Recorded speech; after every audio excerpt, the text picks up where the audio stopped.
Welcome to Pod Save America. I'm Jon Favreau. I'm Jon Lovett. I'm Tommy Vietor. We are coming to you with a special episode with just one day left before the results start coming in. The final polls have arrived, including an atomic bomb from Ann Selzer.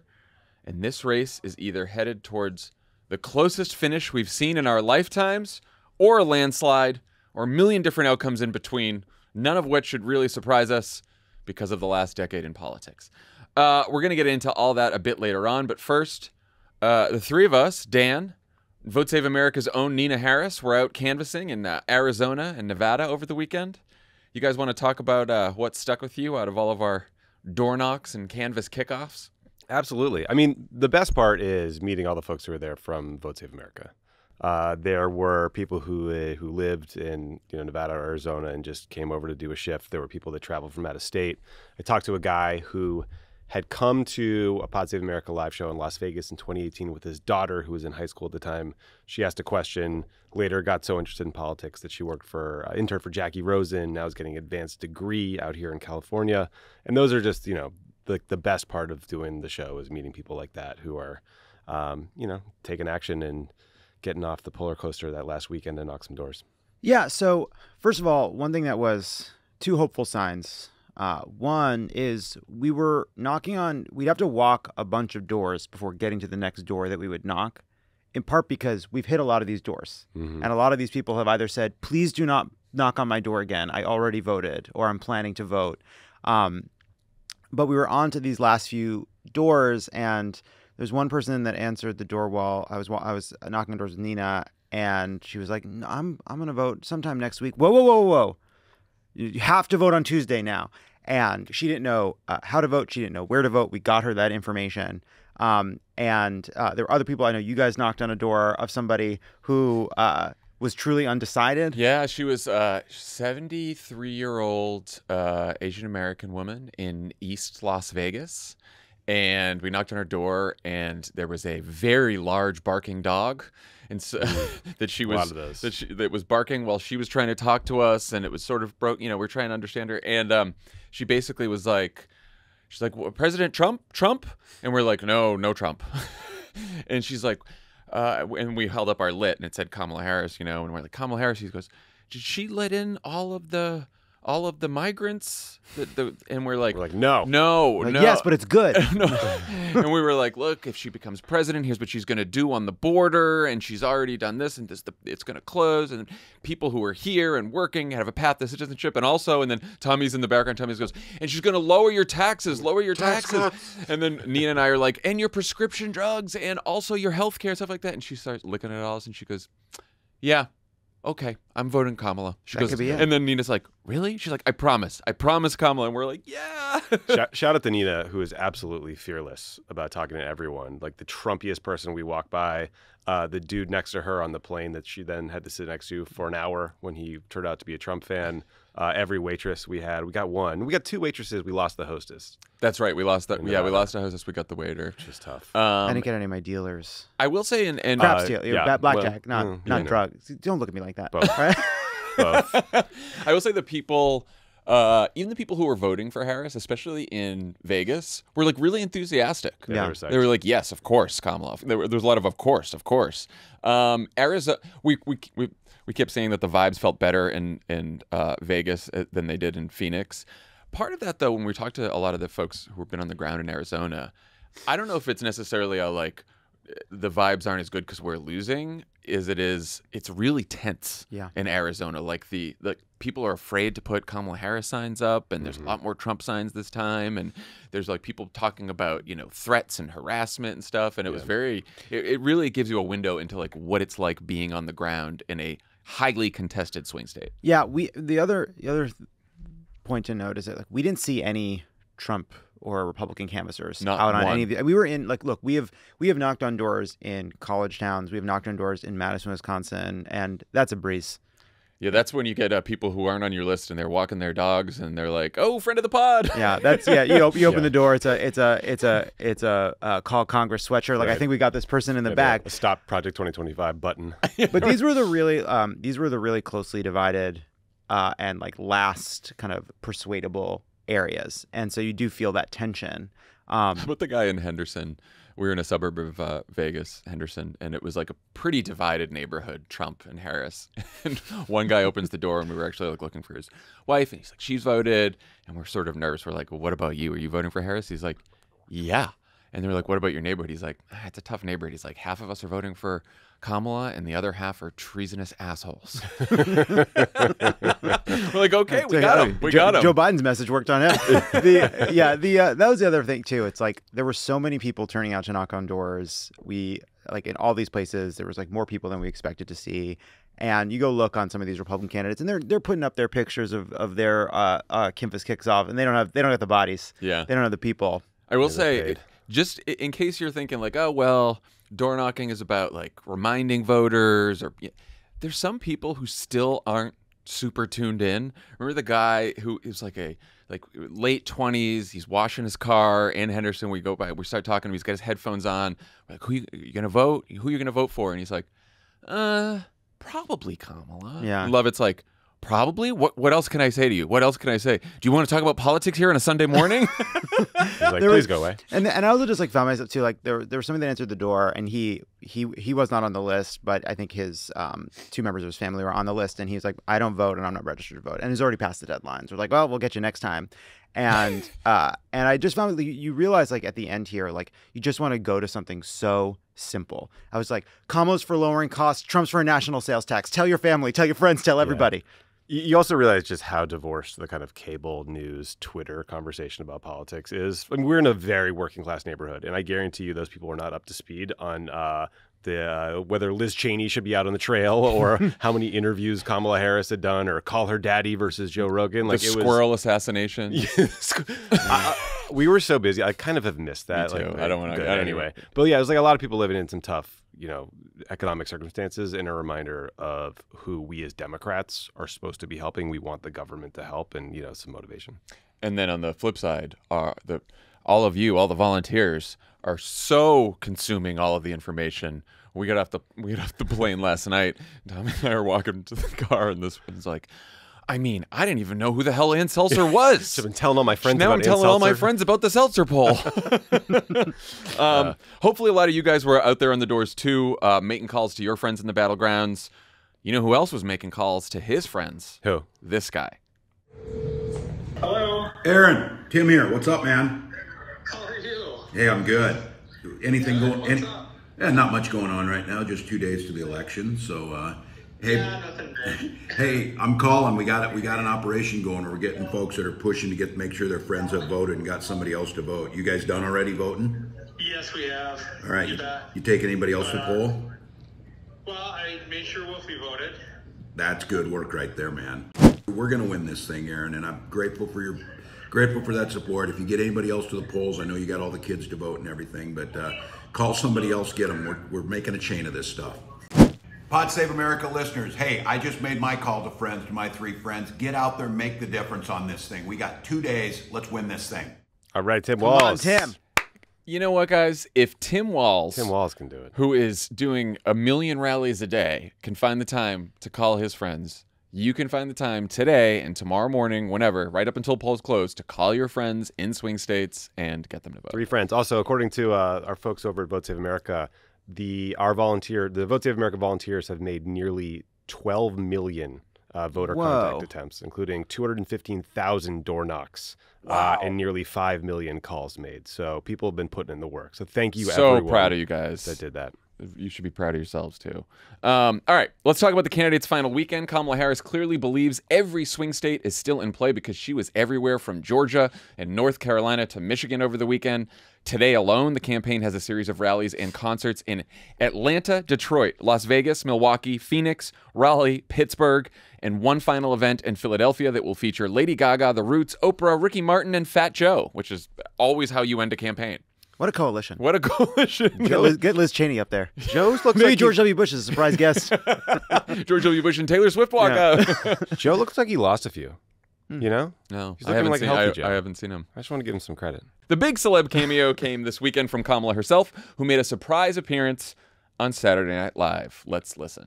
It is nice to see see you, Kamala. It is nice to see you, Kamala. And I'm just here to remind you, you got this. Because you can do something your opponent cannot do. You can open doors.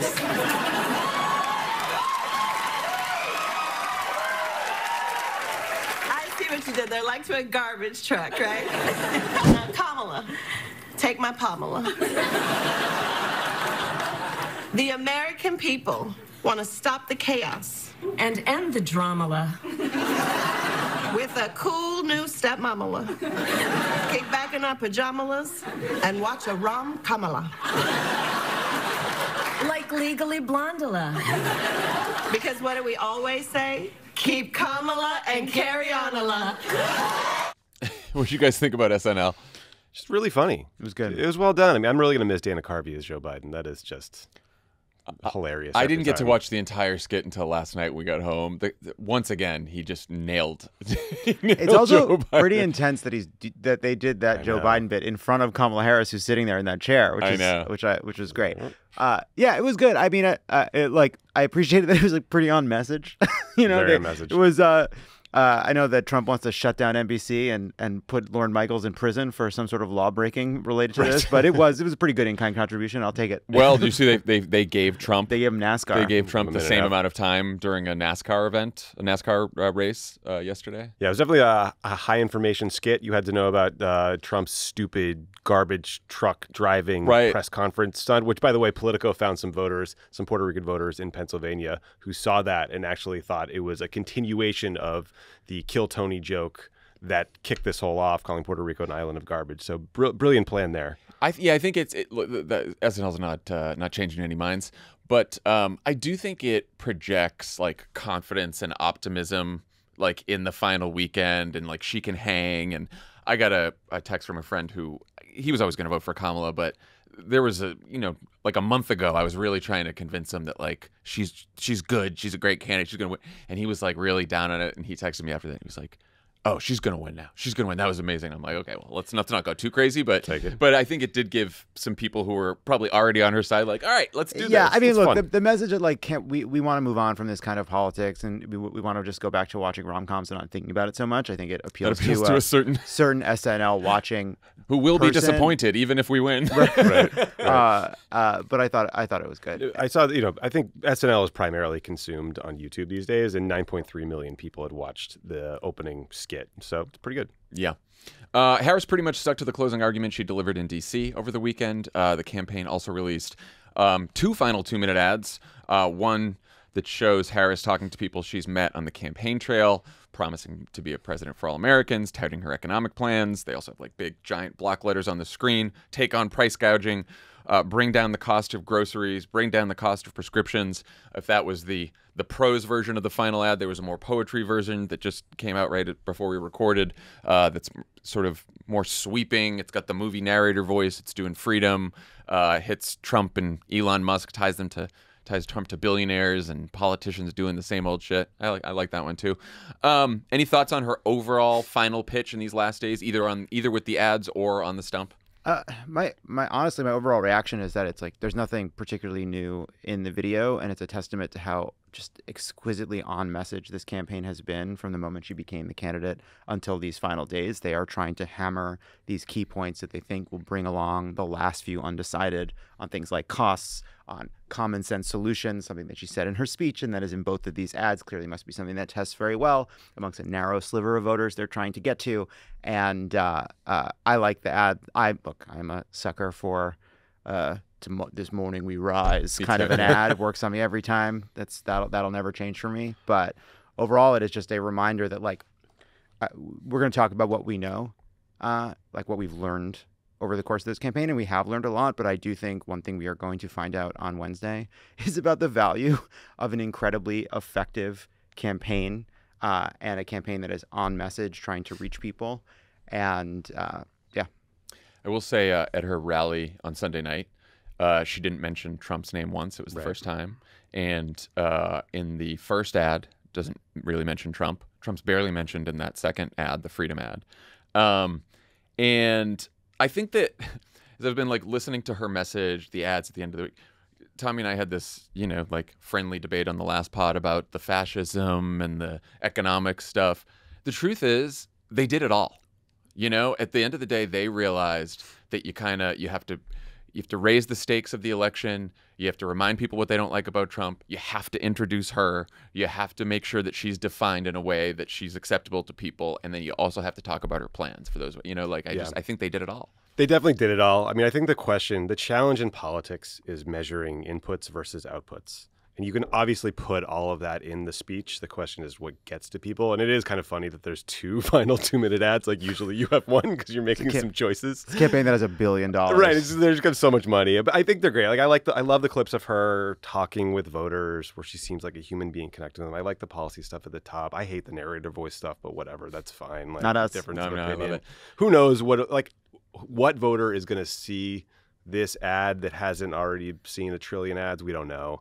But I did, usually these campaigns close on a positive message, or at least Democrats close positive, close optimistically. I noticed, too, that they proactively released to press that they had not mentioned Donald Trump in that event. I don't know if that's undercut by then releasing an ad that very much does mention him and has clips of Elon Musk looking like a goober. I'm guessing no one gives a shit.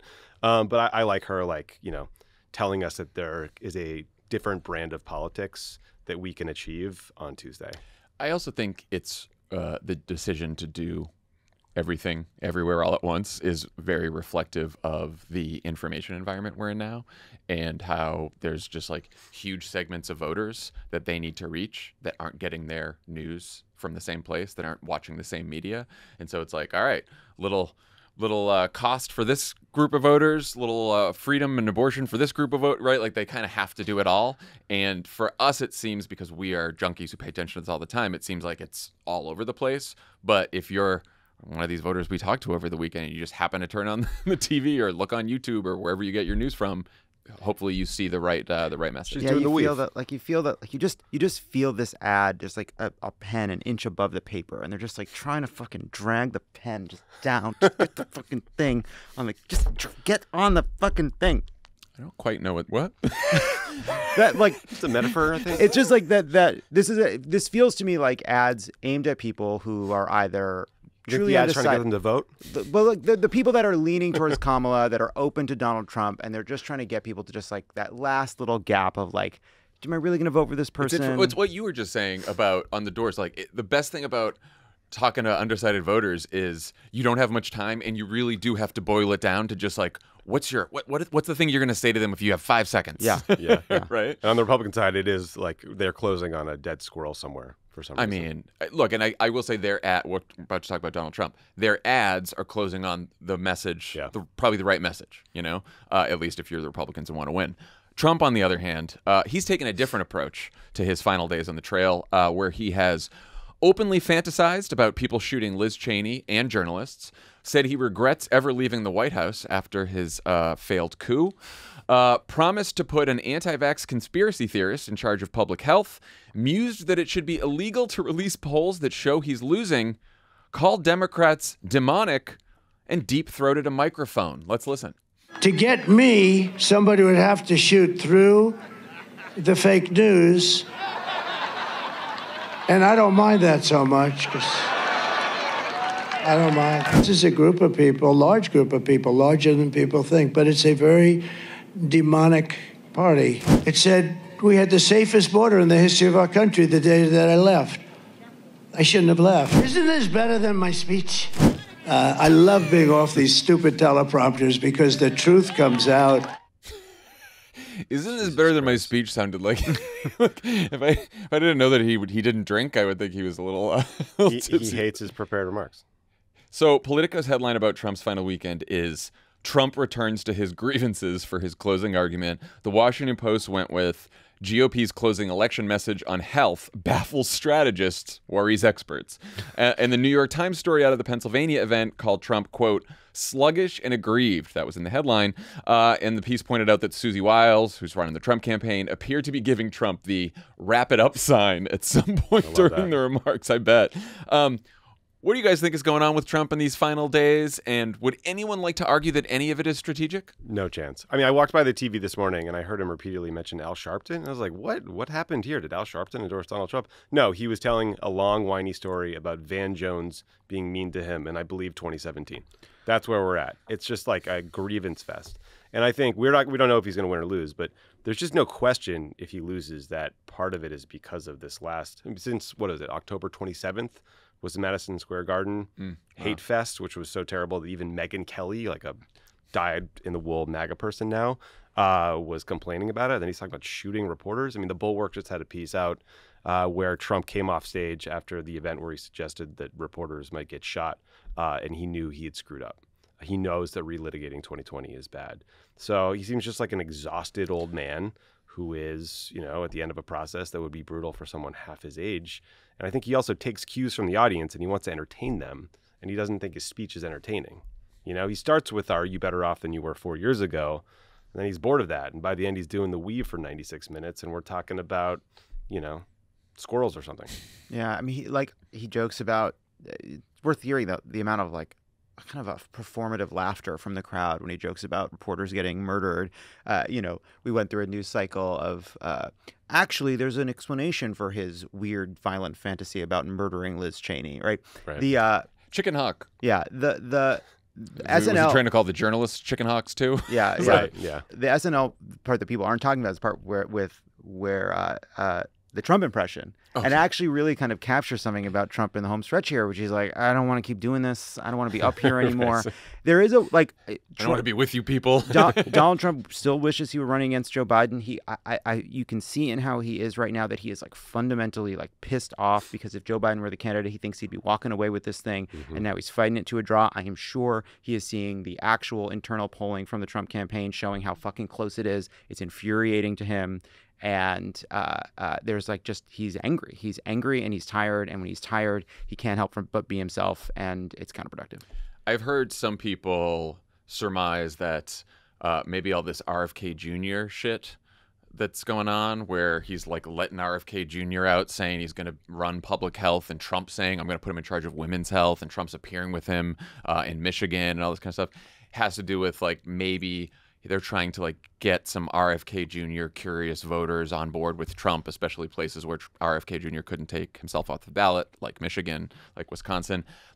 Maybe, but I also think Occam's razor here is just Trump says whatever the fuck comes out of what's on his mind. Yeah, and I don't know that RFK is the most loyal guy. I mean, he's always been kind of a narcissist in it for himself. But yes, Trump's out there getting questions about whether he would ban vaccines. Not get rid of vaccine mandates, ban vaccines. And we're not just talking about mRNA vaccines or COVID. RFK Jr. is someone who questions the polio vaccine, measles. I mean, things that, put humanity in a much better situation. And by the way, get rid of. Trump left it open when asked. Left it open. Yeah, I mean, again, as you're making arguments to people in the last minute, RFK Jr. also, he decided to tweet, when Trump takes office in January, the first thing we'll do is remove fluoride from drinking water. It's what? It's something that has helped people's dental health for decades now. Yeah, that's what America is going to go for the polls. They want more cavities. Let's time for America's children to have more cavities. That's what everybody's out for right now. I think two things can be true, right? I think he is hearing hey, there's the low information RFK people still may be voting for RFK. Let's try to get something in front of those people, counting on the fact that in the last 72 or 48 hours of the election, the fact that Donald Trump is suddenly promising to end all vaccine mandates and maybe take vaccines off the shelves is not going to reach the other kinds of people for whom that might be persuasive, or at least another final proof point for how Donald Trump is unstable and dangerous. Tim Alberta in The Atlantic has a long piece about sort of the Trump campaign towards the end. And, he makes a good point that based on all the people he talked to close to Trump just doesn't like calm and normal and disciplined. He doesn't trust it. And he gets bored. Like Tommy was saying with his speech, he also just gets bored with everything seeming normal and going well for him. He loves the chaos. He wants to trust his gut and say whatever the hell he wants. And all the kind of qualities you want in a president. Just a classic. Look, the man needs therapy. You recreate the patterns you had in your childhood. It makes you feel safe. You don't trust when things are going well. Trump, we've been there. We've all been there. Got to work through that. I can't believe that Tim Alberta piece came out this weekend. Yeah, know, I was I on know. our flight. know. We're rooting it on Saturday? our flight to Arizona. Yeah. Jesus Christ. But I do look. I think he has closed horribly. Again, he might win, right? Because maybe a lot of the vote is already baked in, and a lot of people have already decided, and so maybe that's enough for Trump to win. It was not surprising to hear David Plouffe and Jen O'Malley Dillon and folks on the Biden campaign saying that they are in the last week they won undecided voters by double digits, because I don't think Trump has done anything to convince people in this last week who weren't already inclined to vote for him. Detroit Free Press, front page, split screen. It says, VP Harris voices optimism for America in message to Michigan. And then on the other side it says, Trump campaigns in swing states, says he shouldn't have left White House. Like that's the front page that Right. Michigan voters are waking up That's to. bad. You know? Bad news. All right, so this weekend we also got the final dump of polls in this race. The last round of Times Siena swing state polls came out on Sunday morning. It's kind of a surprising mix. They have Harris up 3 points in Nevada, 2 points in North Carolina, 2 points in Wisconsin, 1 point in Georgia, tied in Pennsylvania and Michigan, and down 4 in Arizona. Nate Cohn wrote in his analysis that there's some evidence of late deciders breaking for Harris. He has it at 16 points, 58 to 42. The gap is much wider in the Sunbelt states. And then Trump leads by about the same margin among late deciders in the blue wall. All in all, it suggests that there's more movement in the Sunbelt, and it's going towards Harris. But basically, everything tied everywhere, at least according to the Times. Their average now is 1 point or less in every battleground except Arizona. Want to stop and just talk about these polls? Yeah, let's do this first, because Okay. overall, it's just another set of polls showing it's really, really close. And the fact that voters in the Sun Belt are breaking towards Harris comports with what David Plouffe was saying. There is this one strange number out of these polls, which is that in the northern swing states, Trump led 60 to 40 among late deciders, which is in opposite of the 3 Sun Belt states and from what we've heard from the Harris campaign. So it was just strange, and it's just one of those like, well, that data point makes a narrative really hard to form, and that's all. Yeah. So that, it's all tied up. I do think one explanation for her doing better in the Sun Belt and then slightly worse in the northern battlegrounds is it's just the electorate is starting to return to form normal, to the yeah. 2020 electorate a little bit.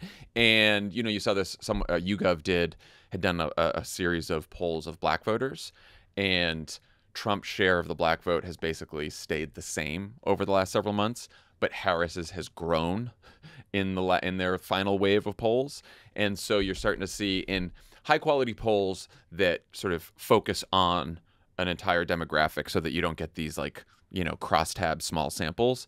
You see the black vote starting to look more like it did in 2020. You see the Latino vote starting to look more like it did in 2020. The youth vote starting to look more, right? So you're seeing some reversion in some of these polls to like what the electorate was like in 2020, which would make sense of why the Sun Belt is getting a little better for her, and then it's getting a little tighter in the northern battlegrounds. Yeah, I also Nate Cohn pointed this out about late deciders, that both of these things can't be true. It can't be true that in Pennsylvania, according to the Times, late breakers are going towards Trump, and according to the Harris campaign, they're going towards Harris. Just one of those things has to be true. And the question is, like, what is the artifact of this polling that's pulling out that kind of information? It might just be that that people saying that they are late deciders may have in a previous poll, is what Nate pointed out, might have already have been saying they were voting for Harris had they been called a week or two earlier. Yeah.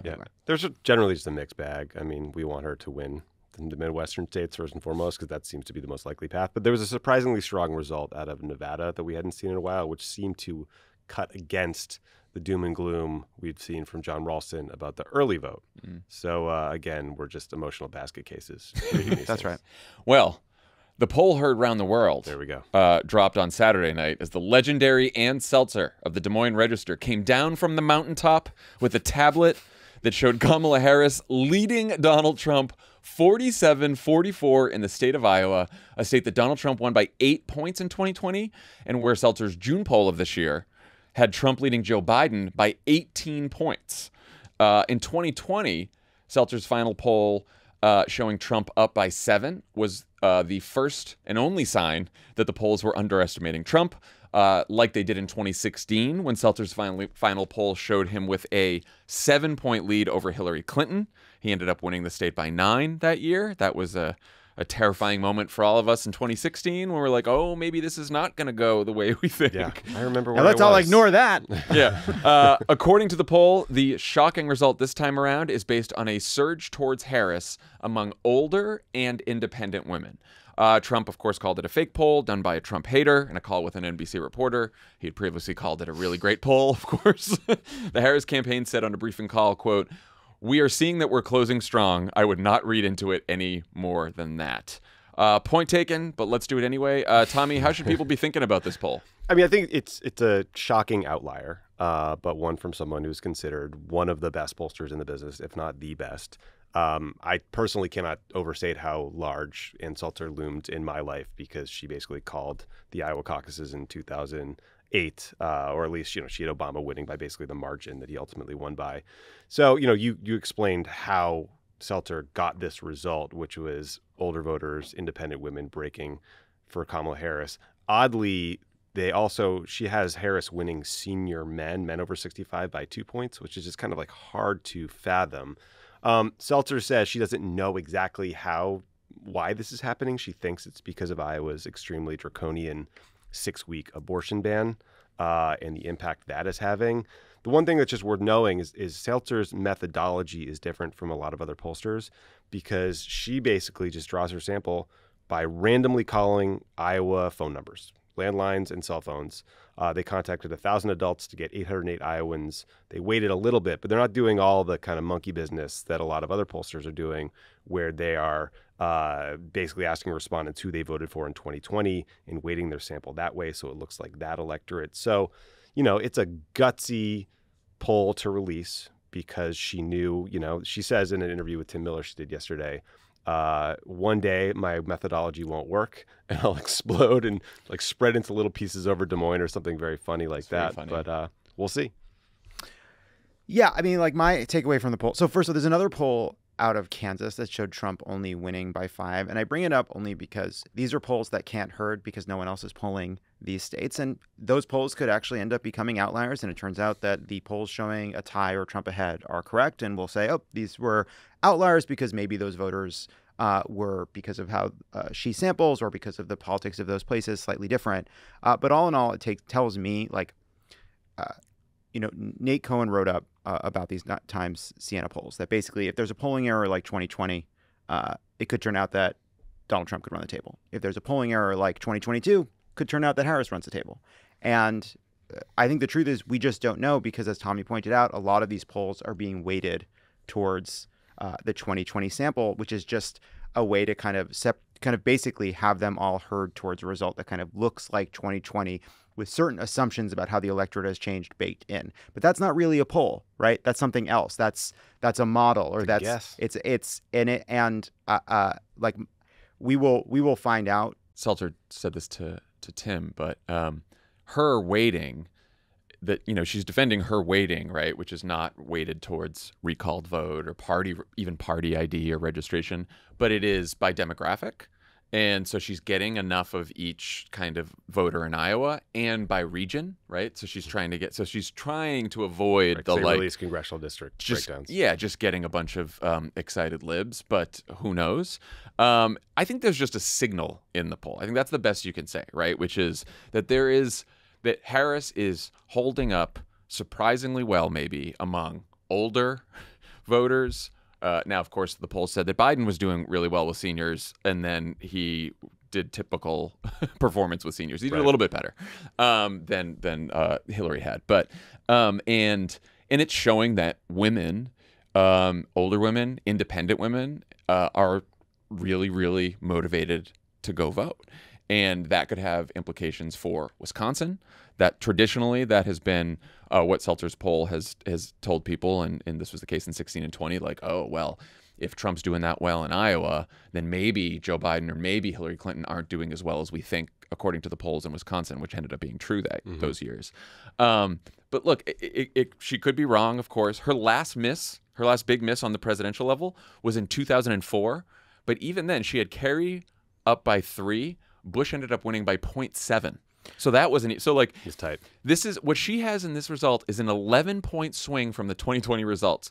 Margin of error at the 95% confidence level is 9. Let's say that it's 9, right? Let's say she's off by 9. That's still Trump plus 6 in Iowa instead of Trump plus 8 would still be a shift to the left by 2 points. Yeah, you know?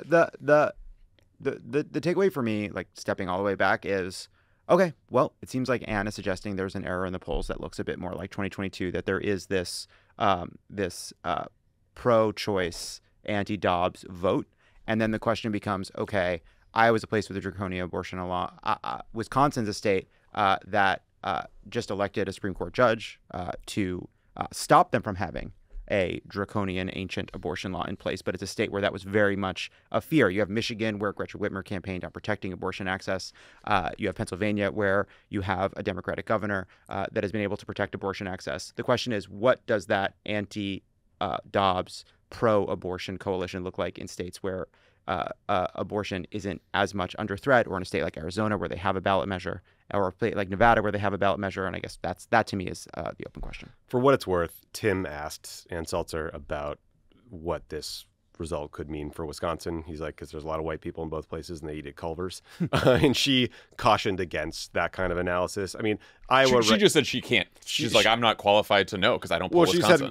She said the only way I would agree to do that is if I pulled that state. But it's also just worth pointing out that Wisconsin is getting hundreds of millions of dollars worth of messaging every day. There's field teams. There's people knocking doors. Iowa's got none of that because it's not a competitive state. So it's probably easier to reach people. They're just not hearing the campaign messaging. So it's just like, it's a big, like, who knows? But the hopeful version is definitely like, okay, maybe this is a signal that something good is happening out there.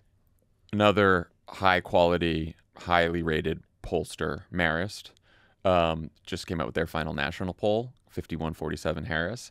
They are the other big, high-quality pollster that does not weight by education or past vote. So there's some split there. And, you know, we'll find out. Yeah, we will find out. But I will say, I just want to be on, like, even if the election results end up mirroring the kind of cascade of ties, that will not mean that their approach was the correct one. It will just mean that they herded, luckily, correctly, and we will run in the next midterms and the next presidential the same confounding, what did these mean? We will have no idea until the votes come in. All right, we're getting to the end here. We said all along, rather be us than them. You guys still feel like that's true? I think so. I would have had a different answer 2 weeks ago, to be totally honest with you. And now I feel hopeful because Kamala Harris is closing strong. And I think Trump has fumbled every bag he has been handed for 10 days now. Yeah, I would rather be us than them. It wouldn't have changed for me over the last couple of weeks, even with the ebb and flow, because the push to replace Joe Biden with Kamala Harris was just a bet on politics. And we are practicing politics. Donald Trump is doing something else, and I still would rather bet on politics. Yeah, I much rather be us. I mean, I think question is what are we talking about when people head into the voting booth? And what the Trump campaign would want people to be thinking about when they head into the voting booth is Joe Biden, whether or not you feel better off than 4 years ago, inflation, immigration, squirrels, right? Yeah, we're not talking about any of the things that we know the Trump campaign wants people to think about because it's in their ads. And so now, again, maybe people have already decided, and so that doesn't matter. But they are not doing that at the end.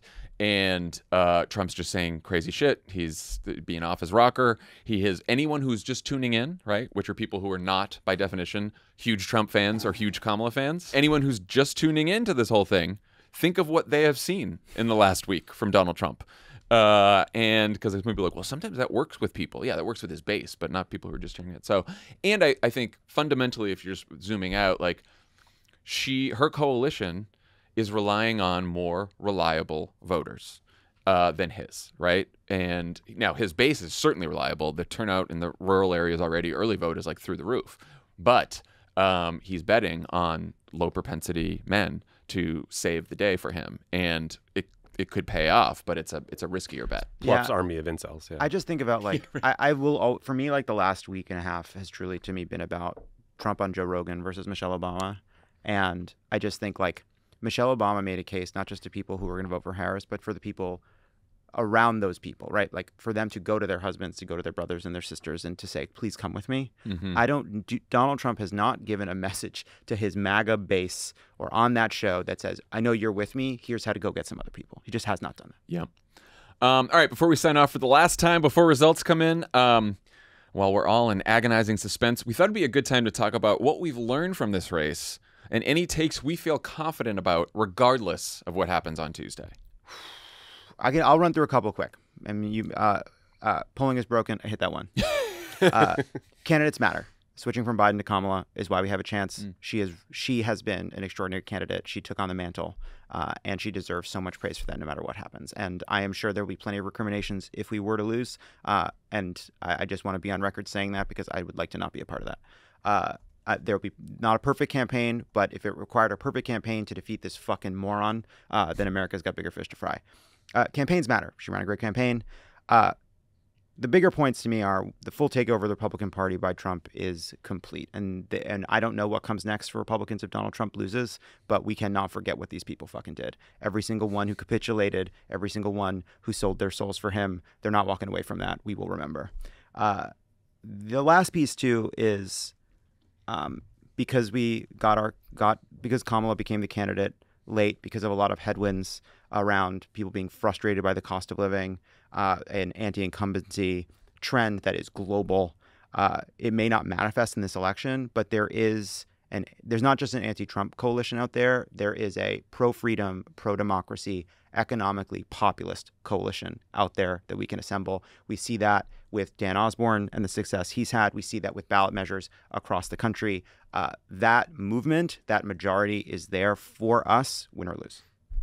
Yeah, I mean, I think I totally agree that candidates matter a lot. I think that if this were Biden versus Trump, we would be on a path to, Trump getting 400 electoral votes or more, and it would be very, very bad. Yeah, the good news there is there'd be less anxiety, there'd be less suspense. There'd be more battening down the hatches. Yeah, more applying for passports in other places. I think also we learned that abortion is not a secondary issue for people. It's not a quote-unquote social issue or one that declined in salience as we got further from Dobbs. It's an issue where the results of the Dobbs decision became more and more prevalent, and the stories became more personal and horrifying. And I think that drove voters. There's been a lot of polling where you've seen abortion tick up over the last few weeks in terms of its relevance. I also think there was a very annoying kind of internet Twitter meme for a while when Trump would say something and people would be like, LOL, nothing matters. Remember that? And sometimes that's true, when you're in the kind of dregs of an off year, he can say something, most people won't see it, it won't matter. And I also think that ultimately, look, the fact that we're here suggests that January 6th wasn't a career-ending event like it should have been. But what he says and does matters on the margins. I mean, the Madison Square Garden rally has hung with him. Yep, there was a Univision poll of Pennsylvania Latino voters that found a lot of people personally offended by that joke, the Kill Tony joke about Puerto Rico. 71% of respondents said the joke suggested there was racism in the Trump campaign, and 53% think Trump is very disrespectful to Latinos. So racism in the Trump campaign. What? Shocker, right? Yeah. Nick Fuentes. Yeah, I mean, the flip side to Joe Biden would be down to Trump. We don't know what it would be like right now if they had run a normal Republican, like Nikki Haley versus Biden, but like Nikki Haley versus Kamala Harris. We don't know what it would look like that they had all the trends of anti-incumbency, all the anger at the economy, all the anger at the Biden administration behind a normal candidate running a strategic campaign. I don't think we'd be pretty happy sitting here either. Yeah. Divided country, anything could happen. Sucks that we got here, but feeling better. If she loses, I think the explanation to me feels pretty straightforward, which is that voters who don't follow news closely, who don't show up in every election, were still pissed about high prices and or at the border, which is sort of the post-pandemic malaise that has, as you said, Lovett, just taken down incumbents all over the world. And trading our very unpopular incumbent for his vice president 90 days out from the election still wasn't quite enough to overcome that environment. I think if she loses, that to me is the most likely explanation. If she wins, it is because the anti-MAGA coalition that has turned out in every election since 2016 to beat Donald Trump and beat MAGA politicians did it again. And it was fueled by women who were pissed about Dobbs, and people, an anti-MAGA coalition, very pissed about Donald Trump's threat to democracy.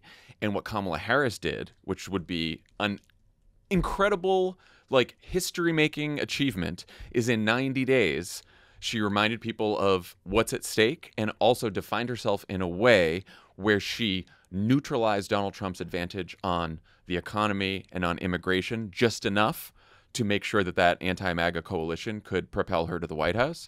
And it's sort of why I'm like relatively calm, because I feel like we have done all we can to make sure everyone who's paying attention knows the stakes. And when I say we, it's like the other thing that makes me sort of proud and happy at the end here is like the anti-MAGA coalition got the assignment. We were used to saying that at the convention. Kamala Harris had to walk the highest, narrowest tightrope, and you can count on one hand the number of times that she stumbled. Jen O'Malley Dillon, Biden, who was the Biden campaign chair, and now Kamala Harris's chair, and the entire Biden campaign, who's now the Harris campaign, plus all the new people who joined, they all got the assignment. They did everything they could. The left, AOC and Bernie, did everything they could. Liz Cheney and the Never Trump Republicans did. Like, the legacy media clearly covered the stakes. A lot of people have complaints about the media, but like plenty of articles out there about what Donald Trump's planning to do if he wins again. And so if people choose that, then like that's what the country wanted. And I don't believe that's what the country wants, and I think that we can overcome that. But I'm proud of everyone for pulling together and doing everything we can to stop this guy. Yeah, it's. I will say too, though, even in that circumstance, even with all of us doing everything we can, if we lose, I do think like, will that be because this country wanted someone as awful and terrible as Donald Trump? Will that be because this country wanted tariffs and a national sales tax and mass deportations? I think some people really want those things. I think people are either pretending to believe he won't do those things or actually believe he won't do those things. But I also do think that like we can't always lay at the feet of the Harris campaign or Democrats or even the media like what it means for someone like Donald Trump to be anywhere close to the White House. And those are deeper economic problems. Those are deeper social problems. Those are problems with social media that will continue, that we have to keep figuring out how to fight back against. And that's true regardless of the outcome. And that is true regardless of the outcome. Yeah. Okay, we're going to take a quick break, but two things before we do that. First, reminder that we're going to be doing a show every day until the race is called. Yay. What a day. What a day. As always, is going to have a new episode in your feed every morning, breaking down what you need to know in just 20 minutes. The hosts of Strict Scrutiny and Hysteria will be making appearances across the network to unpack breaking news. So make sure you're following all these shows to get the very latest. And again, a Vote Save America shout out. And request. As you probably know, mail-in ballots come in all the time with little mistakes, like a missing signature, and they can get thrown out if they aren't fixed. That's why we need your help reaching these folks to correct or cure their ballots. That's what it's called, by going to votesaveamerica.com/cure and signing up to volunteer. This is incredibly important. So important. This is like a signature issue or whatever, and they give you a chance to fix it. And, you know, there's like thousands of ballots that need curing usually in every state. I think there's already a couple thousand in a bunch of the states where early votes come in, and that can be the margin. Yeah, this is the voter who voted, who made a little mistake, and you can make sure their vote counts. Yep. Yeah, it's a reminder too that there's going to be work we're going to have to, like, even if we get good numbers, good results starting Tuesday night, we have to be vigilant, and there's going to be work to do between now and the moment Kamala Harris is inaugurated. Yeah. And of course, as we just heard from Tim Walz, you can call a friend. You can reach out to a friend, text a friend in swing states, not in swing states. Just get people to vote in these last 48 hours. This message has been paid for by Vote Save America. You can learn more at votesaveamerica.com. This ad has not been authorized by any candidate or candidates committee. We'll be right back. Today's presenting sponsor is SimpliSafe Home Security. SimpliSafe's advanced security system actively monitors your home and alerts authorities in case of any suspicious activity, so you can sleep better in your home no matter what. I set up a SimpliSafe, incredibly easy to do, works out of the box, very reliable. I really appreciated the customer support. It just was a really great system. SimpliSafe is a new way to protect your home that stops intruders before they break into your home. Old school systems only take action once somebody is already inside your home. That's too late. SimpliSafe's Active Guard outdoor protection changes the game by preventing crime before it happens.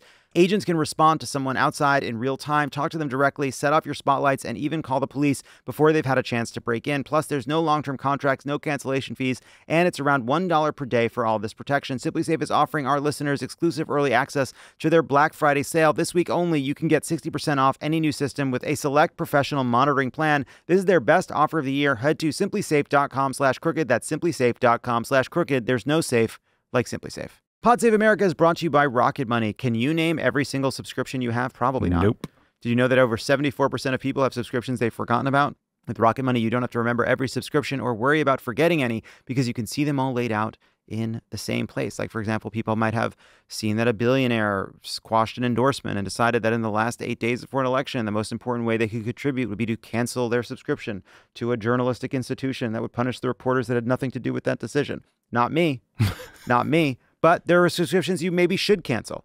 Rocket Money is a personal finance app that lets you find and cancel your unwanted subscriptions, monitors your spending, and helps lower your bills so you can grow your savings. See all of your subscriptions in one place and know exactly where your money is going. Rocket Money will even try to negotiate lower bills for you, sometimes by up to 20%. They automatically scan your bills to find opportunities to save. Then you can ask them to negotiate for you. They'll deal with the customer service. Rocket Money has over 5 million users and has saved a total of $500 million in canceled subscriptions, saving members up to $740 a year when using all of the app's features.